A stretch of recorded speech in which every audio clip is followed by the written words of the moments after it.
Hachette Audio presents Summer of Fire and Blood, The German Peasants War. Written by Lyndal Roper, read by Rose Ackroyd. For further notes, please see the accompanying PDF.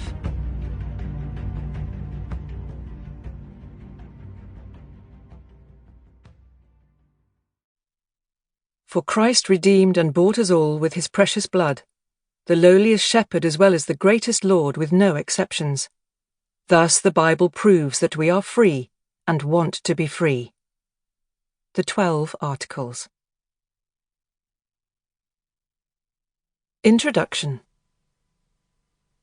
The German Peasants' War was the greatest popular uprising in Western Europe before the French Revolution.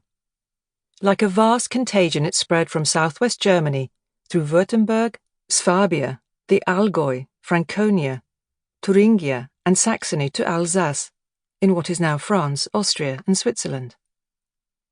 Peasants massed in armed bands in one region, then another, and rebellion would break out even in areas far away. At its height, it involved well over 100,000 people, perhaps many more, who joined with the rebels to bring about a new world of Christian brotherhood. And for several months, they won.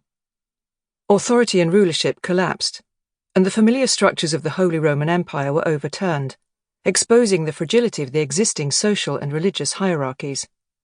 People even began to dream of a new order. But this moment did not last. In spring 1525, the Aufruhr, or turbulence as contemporaries called it, had reached its height, rolling all before it. By May, the tide had turned. The forces of the lords put down the revolt by slaying somewhere between 70,000 and 100,000 peasants. That summer of blood, maybe 1% of the population of the area of the war was killed, an enormous loss of life, in just over 2 months. Despite its enormity, the Peasants' War and its bloody defeat have been forgotten in recent years. People remember the era for Martin Luther and his Reformation, which split Western Christendom forever between Catholics and those who would eventually be known as Protestants. The Peasants' War has come to be seen as a diversion, an interlude important mainly for what it tells us about Luther, for this was the moment when Luther came out in support of the princes and against the mad dogs, the rebelling peasants. From then on, the Reformation in Germany would be conservative.